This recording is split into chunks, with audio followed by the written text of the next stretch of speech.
everybody. I'm Danny Otto. Welcome into an all-new episode of That Recap Show. Now, normally this would be the place where I'd say, major spoiler alert ahead, but as we are getting set for the upcoming Deadpool and Wolverine movie, we are going down memory lane and revisiting all of the classic X-Men movies and Deadpool movies along the way. So, without further ado, let's start the show!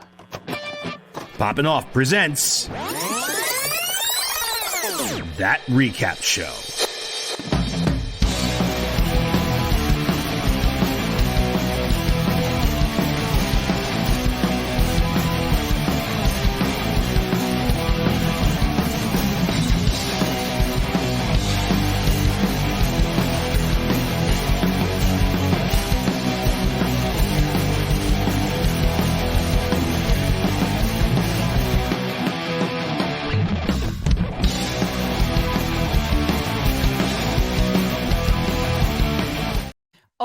Joining with me to break down the first X-Men movie, it's Jon Jon Rico! Dang, we going back. We are going way back. This is Way, a way trip back. down memory lane for all the X-Men fans out there. Oh, man. Basically, yeah. I mean, we got a lot of movies ahead of us. This is gonna be a long journey. Oh, yeah, but a fun one. Yeah. I mean, look. There's definitely going to be some ups and downs along the way. I'm excited to kind of take a trip down this as we get ready for a very anticipated Deadpool and Wolverine movie. I cannot wait until that comes out. But yeah, I haven't rewatched the original X-Men movie in a pretty long time. The first thing I have to say is, damn, everybody was so sassy in this. Like, I don't know if it was just like whoever like the were writing this, they were just like, nah, we need to up that sass a little bit. Like, or if it was just like some ad libs here and there, but like, I mean, everybody has like at least a sassy line in this movie, I feel. Yeah, for sure. I mean, at least I know you have a more notable line, but for me, it's from Logan. Sabertooth. Storm. What do they call you? Wheels? Like, I was like, holy shit! Like, yeah, when he's just kind of like, oh, those are all your names, and he's like, what do you call you? Wheels? Yeah, yeah. Like, damn. I thought it was really funny. But it's like super sass. He's such a dick. But what was your? I know you have one, so I'm gonna let you say yours. Yeah, I don't even know if it's so much of a sassy line. It's just so much how much I love the banter between Cyclops and Wolverine in this, and it's when. After the whole fight with Mystique, and they don't know if he's Wolverine or Mystique or not, and goes, Hey, it's me. Prove it. You're a dick. All right. And I'm like, okay. They come to that mutual understanding and they get it. Yeah. I think my favorite sassy moment, I think maybe from Wolverine, is when he stabs the metal detector and then does the middle finger with afterwards. That's one of my favorite memories of the original movie overall. That's a good one too. That's a good one too. They're all great. They're all super sass. But the only thing I mean, there's a lot of things in this movie that were a little strange. But the biggest thing that stood out to me, and I was telling you this before we started recording, and maybe it's only because we were doing this rewatch kind of at the same time that X-Men 97 is winding down. So we're, watching X-Men 97, recapping X-Men 97, and constantly listening to the X-Men theme, like, all the time, which is an incredible theme song and an incredible intro. So never skip it. Always listen. I just felt like that was missing from this movie. Like, it didn't have to be the exact one. I get we didn't have, obviously, the X-Men 97 then, but it's pretty much the classic 90s cartoon theme. Some variation of that, I feel like, should have been in this. Like, it was definitely more pronounced because, I was coming off of X-Men 97, but even without that, I feel like it was weird not having a variation of that. Like, I don't know, maybe it's just me, but that's just kind of how I felt this whole movie. I was like, the end credits are going to have the classic X-Men theme or like a, some variation of it, whether it's like a new metal version of it or, something. nothing. We never got it. And I'm just like, I missed it. Yeah, no. But anyway, what were some of your instant reactions? Says we have plenty of stuff to talk about for this movie. Yeah, man. I have a lot of memories of this movie. But first of all, like this is really the movie that kind of kicked off the real like superhero movie boom of that era. Yeah. I think like kind of growing up, the one movie I had before this that to like look forward to, or I guess, or like I remember the build up to, was Batman and Robin. And we all know how that movie played out. And, so we were kind of like looking for like this great superhero movie to kind of come out, and X-Men is kind of like the one that really kickstarted off, and then a year later, Sam Raimi's Spider-Man came out, and like we were just kind of off and running from there. So that there's a lot of great nostalgia kind of related to that. I remember going to the theater, going to see this, and it's kind of like you know how you watch on TV, like people go to the movies, and then like the film would like break, and then like the movie would like not work anymore, and you're like, oh man, what the heck happened? The movie doesn't work anymore. That actually happened to me with this movie. Really? Yeah. We were in the middle of the scene where Magneto was with the Senator Kelly in like his lair, and he's kind of showing him the device and how it works, and it's kind of like you see the Senator's face go up bright, and then right from there the movie stopped working, and just like, oh, what the heck? And I was like already getting into it. I was 9 years old at this point, maybe 8, because about to turn 9.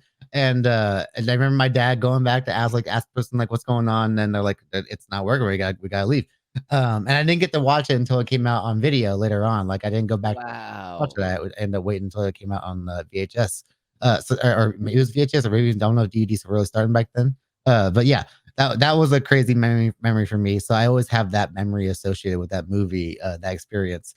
So I love that.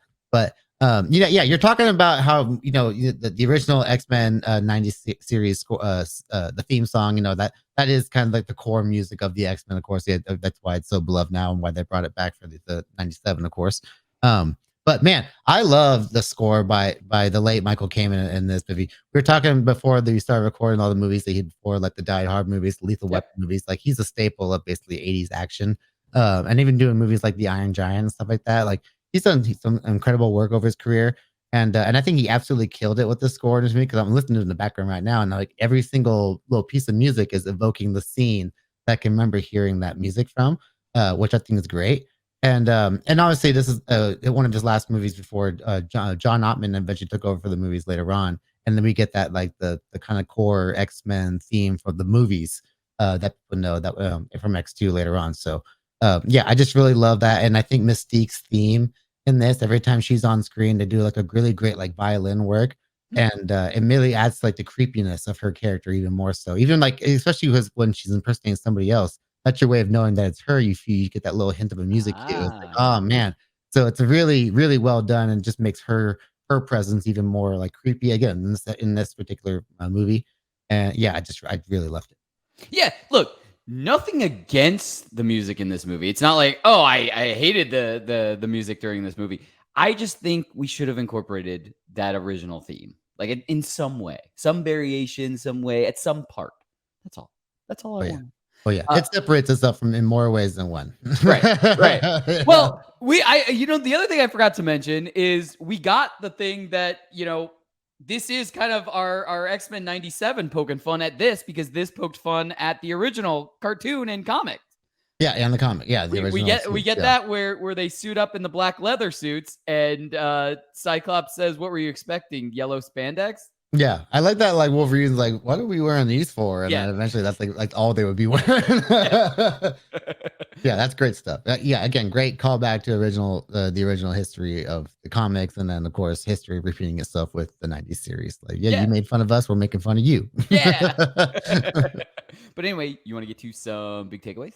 Yeah, let's do it. Awesome. All right, I'm gonna kick off big takeaways, and I mean, this is just one of the really cool scenes of this movie. I mean, like I've kind of said, there are definitely good and bad parts of this movie, and all along this road that we're going to take, that's going to lead us to Deadpool and Wolverine, there are goods and bads. This scene, even rewatching it, I thought was incredible. And I'm talking about the gun scene when Magneto is leaving the train station with Sabertooth, Toad, and now he has Rogue. And it's just like he's got all of the loaded guns to all the cops and everything like that. And yeah, it's just incredible. But I kind of thought about this, and I don't even know if I kind of put this together at another time because, like I said, I have not watched this in a while. Um, it is like a big game of chess between Charles and Eric, like in that scene, The like theme of their relationship, right? yeah. And I Yeah, mean, it call or it's not a callback, but like we get that at the end right. when Magneto's actually captured and they're playing chess and stuff like that. But like this time rewatching it, I really put them together that like they're just always playing chess. No matter Mhm. what, whether it's real life, whether it's on an actual chess set, like you know what I mean? Like they're just always playing chess with each other. And I Yeah. just thought like Uh, that made that scene so much cooler when I had that like, oh shit, this is just real life chess. it's a great display of the dynamic between those two characters and what both are willing to do for their specific cause. I think Right. yeah, that's a great scene for sure. Yeah. I loved that scene. I still enjoy that scene, like even on this rewatch, and even though like you know they're I spoiler alert, I like X2 a lot better. But like you know what I mean? Like it's Oh still yeah. one of the bigger scenes in this movie that I really did enjoy, even rewatching it all these years later, type of thing. And so yeah, I just wanted to make sure that I pointed that out and how now I had that realization that they're just that's their character dynamic. They're always just playing chess with each other, like and displaying, you know, how far what they're willing to sacrifice, type of thing. Mhm. Um, Yeah, the movie begins and ends with them, right? Like yeah, the first scene of the movie is them interacting the conference or whatever it is, and then of course them visiting him in prison at the end, and how he's saying like, "I'm gonna get out of here. I'm not gonna stop fighting." Just like, "Yep, and I'm always gonna be here." Like yep, it's really they really are the core of the entire series, and the movie doesn't make you forget that. Like as much as all the Wolverine and all these great characters out there, like these two are the ones who are like really carrying the core of the story. yeah, Yeah. absolutely. And but Rico, what were some of your takeaways from this movie? Yeah. So again, same like you, like watching X-Men 97, it only kind of reaffirmed this feeling because even before X-Men 97 came out and having watched the original 90s series before, I've always had this feeling about Rogue. And I think Anna Paquin is a really good actress, and I just think that like the way they portrayed the Rogue character here is just so like a missed Yeah, opportunity. She there are some cool parts about her character that I do like. That I'll get to in a second, but I think just like kind of seeing like the charisma that the 90s series X-Men like, and just and also in the comic that Rogue has and the rich history that that character has in general is just kind of thrown to the wayside to make her kind of like this kind of scared young girl who's kind of like the to make her and Logan kind of like the lone wolf and cub yeah, going into like X-Men universe the X university. So yeah, I think that's always kind of like a weird way. She's just kind of relegated to being like a scared little girl, and I thought that was kind of like not a fun take on her character. I want more. And then also, she doesn't have a character like Gambit to kind of bounce off of. She's kind of thrown into like this love triangle. Of course, that and later on in the series, but we get a nice little introduction between her and Bobby Iceman, which is cool. But yeah, but I think the way that her character or her powers are portrayed here are I think are really interesting because they're pretty more like realistic. I would say like if you're going for a more grounded take on how Rogue's character her powers would be portrayed, I think it's still a well done version of that. I do like the way that she uses her powers to heal herself after Logan stabs her accidentally, and the way yeah, she does that, and it helps out with her. The way it comes full circle when Logan does it in reverse to help save her. So I think that was even cooler. So yeah, there are cool ways that she's handled, but also just also I felt like she's just a huge fumble from the beginning. yeah. I totally agree with you, and just like you said, nothing against Anna Paquin as far as an actor goes. It's just the writing of the character itself Yeah. is just very different than the Rogue that we know from comics and from the 90s series. Like we can keep pointing back to that because that was there. That was already out, type of thing. Um, but I one thing I would have really liked to have seen. There is a line when Logan wakes up after the all the events of the Statue of Liberty and everything like that, Mhm. and I forget who tells him and says that Rogue took on some of his personality for a little while after she healed.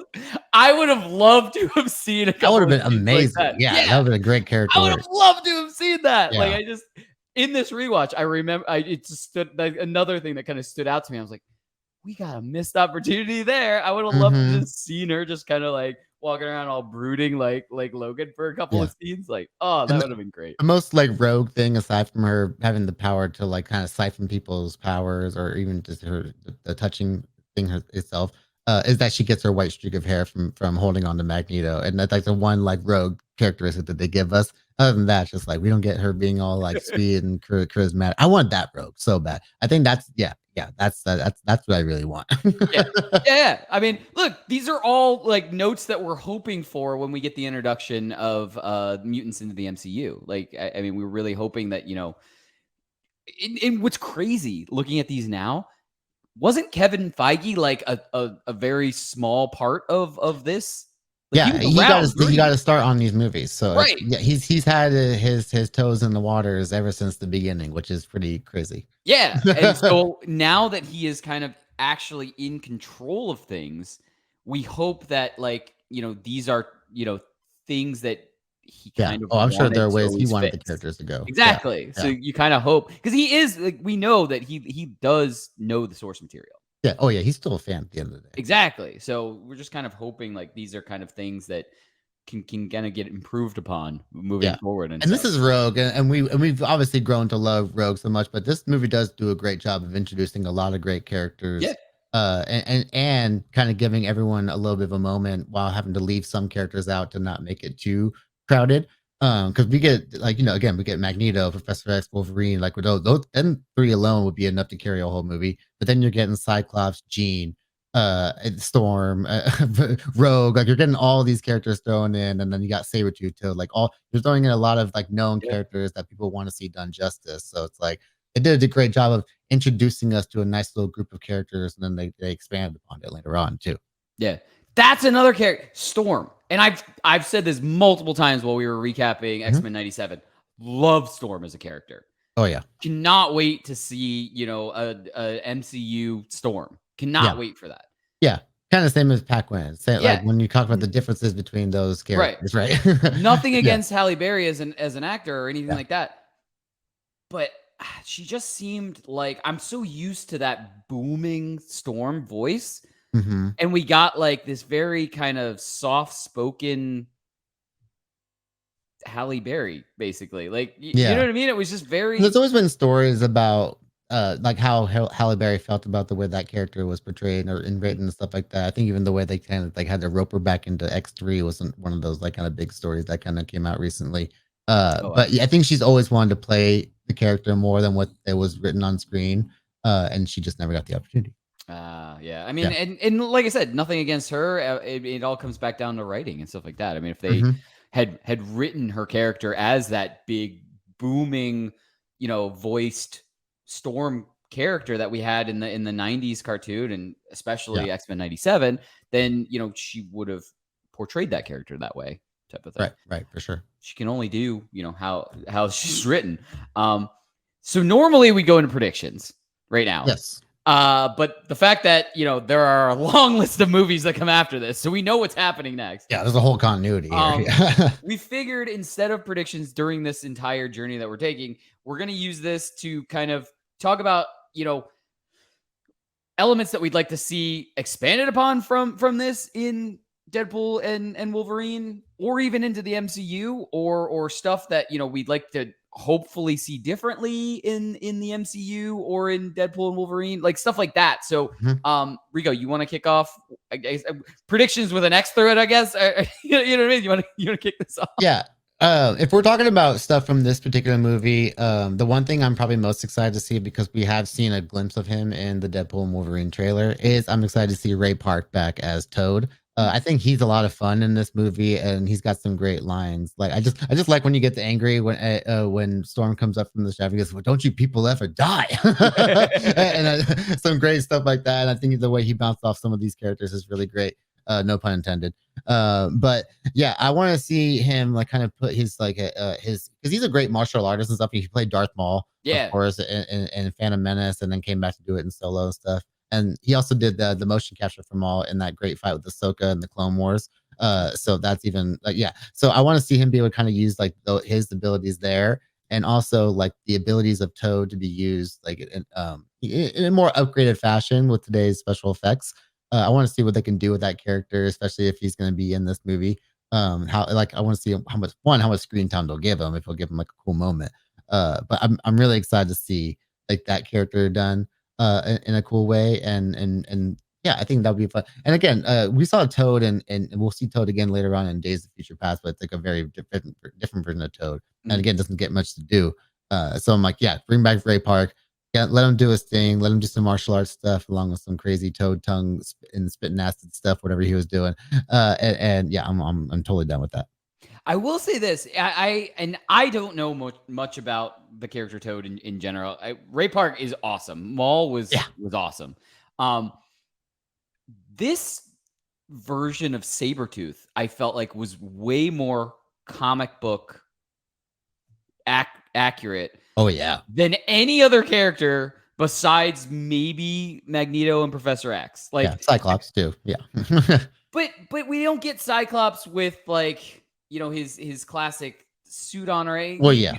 You know what I mean? So I feel like every other character in this is kind of playing, almost like a real life, exactly, like live action, but real life, like more grounded version of the character, except maybe Xavier, Magneto, and this version of Sabertooth. This version of Sabertooth looks like the animated series Sabertooth. It's like maybe they started with those three characters and they were like, nah, let's not do the rest. Like, let's just make them look more human. Like, he is very imposing and is like, yeah, I'm in my head, I'm thinking more of the X-Men Origins Wolverine version of like that. Oh yeah, Leaf Drivers. Yeah, where I'm getting the contrast. Not that his was like bad, but it's just this one is more comic accurate, and I'm very confused at why they made him so comic accurate, and then everybody else is kind of more grounded and more what a superhero, if that makes any sense, what a superhero would look like more in real life. Yeah, for sure. In comparison, type of thing. But as far as kind of going down, I'm almost more kind of expanding to how I'd really like to see, hopefully the entrance of the mutants into the MCU. And I'm kind of thinking, I mean, Deadpool and Wolverine is going to be dealing any information that we've got about that movie is they're going to be jumping around. They're going to be dealing with moments of the MCU. They're going to be dealing with, both the ending of the Fox Marvel universe and, escaping into the MCU, the universe we know now. So if we're not going to get any of the characters that we're going to see introduced as our MCU mutants, I just hope that when we do, we kind of get a more, I hope they give us more time to get to know the characters, like what we did with the Avengers type of thing. Like we got to know each one of those members type of thing. And so that when we got a team up or when we got more movies with more than one of them in it, we already kind of had like our favorites. We already kind of had, backstories, and we knew had this kind of connected, and we knew what happened and stuff like that. Whereas with this movie, like you said, there were so many characters in this. They didn't have time to give us, cool introductions and stuff. And this is kind of the movie that they omit some characters. Yeah. They did. We didn't even have Beast. Yeah. Just like you said. But this is kind of the movie that set me down the path of, well, Wolverine's the badass one, and Cyclops is just kind of the dork. Like, you know what I mean? Like, that's what this did. Oh yeah, it's very much like that era of filmmaking too. Right. Where like, yeah, it's for sure. But if they had kind of introduced it as like a core group where we could have spent a little bit more time on certain characters and stuff like that, like maybe I would have had a different opinion about Cyclops. I probably still would have really enjoyed Wolverine. I think Hugh Jackman Wolverine is incredible casting. I think it's just perfect. But this is kind of like the things that I'm hoping we get things differently in the MCU. And like I said, Rogue and Storm, I really cannot wait. And I really hope we get, really good stories for Storm and Rogue in general, for the MCU. Absolutely. But also like for this being like the one that kind of started, like this was like the first real big team movie to like kind of start off all these big franchises and all that. I think they did a good job. Like, I think a smaller team would probably work. But I think a movie that did a really good job of that was X-Men First Class, which we'll get to later on down the road. Which they did a good job of focusing on core characters, but they built the team up. And then by the time we got to the end of the movie, that team was established and we cared about everybody individually. I think right here, the team was like already together, but it's still focused on some individual storylines. We never really get to see them like work as a team before the big final moment. Everything happens pretty fast in this movie. This movie is quick. Yeah, it's very quick. Like before you know it, like you're an hour's gone by, and like you've met some of the characters, and then you got to kick into like the next half of the story, which is like the big final act. And then so like it does a great job. Just kind of like establish like, okay, we're here, everyone's together. Here's the story. Boom. And I think now, because we had X-Men 97, I think you could almost do the same thing with but you just got to keep the tighter team in there. So maybe like if you go back to X-Men 97, there's the portrait of the original team, right? If you do it in that lineup right there, that could be a good starting point.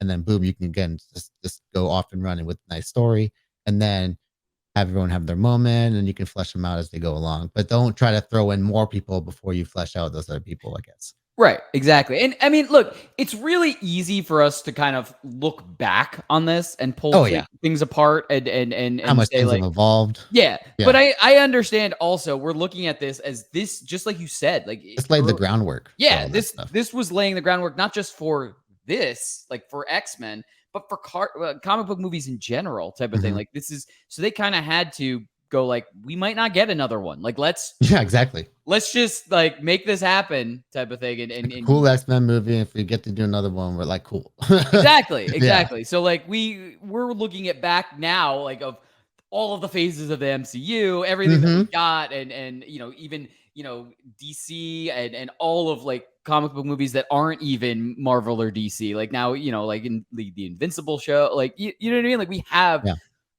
superheroes in general, like in every medium that we could possibly think of. So it's way easier to look back now and go like, maybe we should have done that different. But that's why my hope is, they are going to do things a little bit differently now that we're kind of going to definitely be bringing them into the MCU type of thing. So that's what I'm hoping for. But we should do a rankings list at the very end of this recap, and then we can kind of figure out where all these lie at the end of it. That'd be a lot of fun. I agree. I do. We'll kind of start forming the list, but the last recap video that we do, which is what, Deadpool 2, I'm assuming. New Mutants, I believe. Yeah, that'd be a lot. Yeah, it'd be a while. Whew. Anyway, New Mutants. We'll have that as our segment, our last segment thing. There you go. Many recaps from now. But anyway, as we always say, that's what we think. Let us know in the comments below. What did you think of the original X-Men movie? And have you rewatched it? And are you going to be doing a rewatch just like us in preparation for Deadpool and Wolverine? I cannot wait until that movie comes out. And as always, don't forget, like, subscribe, and turn on notifications to hear about all of our latest audio and video podcast releases. Bye, everybody! Poppin' Off presents That Recap Show.